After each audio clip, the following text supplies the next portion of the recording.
I'm the Reverend Al Schoen of Peace United Church of Christ. 4.5 years ago, Farhad Chakhani of the Islamic Foundation of Greater St. Louis, Rabbi Roxanne Shapiro of the United Hebrew Congregation, and I sat down with the Reverend David Mell of the Interfaith Partnership of Greater St. Louis to talk about the possibility of partnering in an interfaith program for our children. After a number of meetings, the Sprouts of Peace program was launched. The goals of our program were to build connections across perceived lines of religious division, to experience the similarities and differences between the practices, traditions, and cultures of our various faith traditions, and to appreciate the differences and similarities between us. Last year, the Reverend Kevin Cameron of Parkway United Church of Christ was invited to join the program with the children of his church. Sprouts is designed for children from pre-K through 4th grade, and over the past several years we've had a series of events with our children at our various houses of worship. The children have come together to sing songs, hear stories, create art projects, and simply have fun together. We've looked at the many ways that our traditions share common values like taking care of the environment, sharing with others, and respecting our neighbors. Last year, due to the coronavirus, we had to suspend our in-person events. But we're happy to be unveiling to you today a new program for this year, which will be available online. This program will involve both the Sprouts and their families, and we hope that you will participate and find that we can enjoy each other even if we have to do it remotely for the time being. Salam, Shalom, Peace. Shalom, salam, peace. Hello, everybody. Each time we gather together, we begin with our Sprouts of Peace song. And the words to our song were written by David Mell and are sung to the tune of Rock of My Soul. We invite you to join with us as we sing Sprouts of Peace. And there's some hand motions. We are all the children of Abraham, we are all the children of Ibrahim, we are all the children of Abraham, branches of the same big tree.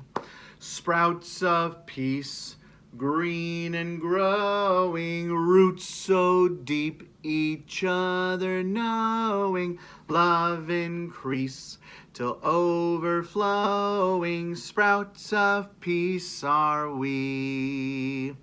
We are meant to know each other, neighbor, schoolmate, sister, brother, lots to share and to discover. Sprouts of peace are we. Sprouts of peace, green and growing, roots so deep, each other knowing, love increase till overflowing. Sprouts of peace are we. Do it again. Sprouts of peace, green and growing, roots so deep, each other knowing, love increase till overflowing. Sprouts of peace are we. Assalamu alaikum.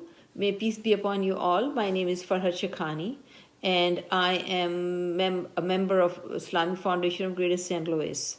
Today I'm going to share with you a couple of references from the Holy Quran and the saying of our messenger, may peace be upon him, on the subject of feeding and sharing. From the Holy Quran, chapter 79, verse 8 and 9. And they give food in deep love of Allah to the needy, the orphans, and prisoners, and say, we are feeding you only to please Allah. We do not seek any reward from you, nor any thanks. Once a companion asked the messenger, what is the best aspect of Islam? In reply to this question, the messenger, may peace be upon him, said, the best aspect of Islam is feeding people and greeting those you know and those you do not know. At another place, he said, food of one person is sufficient for two, the food of two is sufficient for four, and the food for 4 is sufficient for 8. He also said in another place, the worst kind of food is at a wedding feast to which the rich are invited and from which the poor are left out. He also said, if anyone rejects the invitation, he has disobeyed God and his messenger. Thank you. Shalom, salam, peace. It's Kevin from Parkway United Church of Christ, and we're glad that you're here for Sprouts. So I want to tell you a story about Jesus and bread. There were thousands and thousands of people gathered. They were listening to Jesus tell stories about God and God's love, and listening to Jesus tell them stories about how they could love each other and take care of each other. So it was a long day. The people were tired, they were hungry, and so Jesus said to the disciples, his students, "Feed these people, please." And the disciples kind of laughed and said, "Where are we going to get food to feed thousands and thousands of people?" And then one of the disciples, Andrew, Simon Peter's brother, said, "Jesus, I just saw a little boy who has 5 small loaves of bread and 2 fish, but that's not enough." And so Jesus said, "Bring the boy here." And so the boy shared the loaves of bread and the fish with Jesus. Jesus took it, gave thanks for it, blessed it, and then they started to pass it around, and it just kept going and going and going. And so all of a sudden, all of the people, thousands and thousands of people, were able to eat from that little bit of bread and from that little bit of fish. And so Jesus tells us, don't be afraid. Don't feel like there isn't enough. God will bless your care. God will help you multiply so that everybody has what they need. Don't hold back. For Jews, there are a bunch of different breads that we consider part of our culture. But specifically, definitely, we got a couple that go way, way, way back to our Holy Bible. And so one of them is challah. You can see that right there. There's some challah bread, that braided bread right there. Challah bread dates back thousands of years. We are told in the Torah, in our Holy Bible, we are told to bake 2 loaves of challah bread that are to be always on display in our holy temple.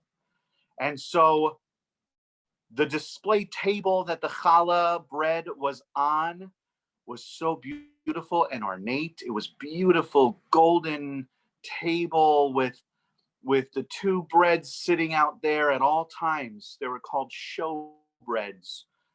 And at the same time, we're told that at a certain point of the year, we have what's called matzah, unleavened bread, for 7 days out of every year. We offer thanks to God for all of our wheat harvest, and in order to do that, we eat unleavened bread, matzah. It's like a big crunchy cracker for 7 days out of the year. And we learn this also from our Bible, from the Torah. God commands us to do this. And so there's a little bit of a difference between those 2 breads, because challah is usually sweet and soft, and you can put all sorts of stuff in it, like raisins or chocolate, like chocolate chips. Some people put honey and wine, and you do a beautiful egg wash. And for matzah, it's supposed to be just flour and water, and it comes together.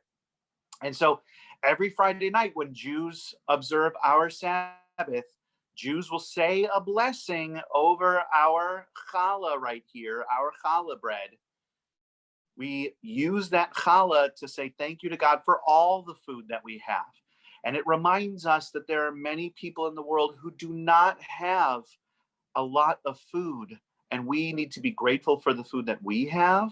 And it reminds us to fight throughout our lives to make sure that everybody, no matter who they are, everybody gets enough food. And sometimes I think, and I've heard from other people, I like this quote, that sometimes we're focused a little bit too much on our own bellies and other people's souls, when we should really be focused more on our own souls and other people's bellies. So coming together with our friends and family and community to break our bread together and to eat it together reminds us that we are here to create peace and harmony on earth. Hi everyone, I'm Amna. I want to share a little more information about what to expect after this video. You will be provided with some instructions and recipes to make your own bread. This may be a bread from your own tradition or maybe one from another tradition. We would like to have you take pictures or videos as you're making your bread. You can submit these photos and videos to us so that they can be shared with the whole group during our Zoom meeting. You will also have an opportunity to play some games, learn about nutrition, and read a story with your family all around the food theme. You won't want to forget to bring your special ingredient to our Zoom meeting for stone soup. You will receive a document in your email with further information and recipes. Hi everyone, my name is Erin Fisher of Interfaith Partnership of Greater St. Louis. Before we say goodbye today, we wanted to remind you to mark your calendar for February 20th at 2 p.m. when we will gather on Zoom together to read Stone Soup. In this story, everyone shared an ingredient so that there would be enough soup for everyone. Make sure your sprout brings an ingredient for our virtual Stone Soup. We will also share pictures and videos of you and your family making bread together, so please don't forget to send those along. Sharing food with one another shows we care for others. We are looking forward to seeing you all on February 20th. In the meantime, check your email for bread recipes across cultures and traditions, along with more instructions for what's next. Thank you for joining us.